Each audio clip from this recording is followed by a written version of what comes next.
Ось ця решітка дана. Не знаю, як її видно, не видно, на відео буде.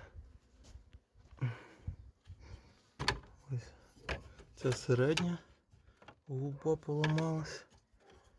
Потім ось верхня так само відламалась. Ну, середня майже зовсім відламалась, вона тримається.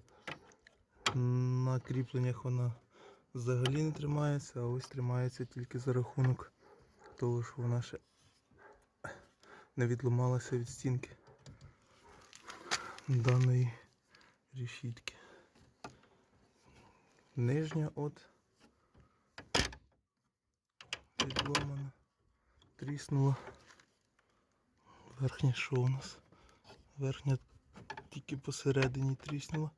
Саме більше отримала люлей це середня.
Thank you.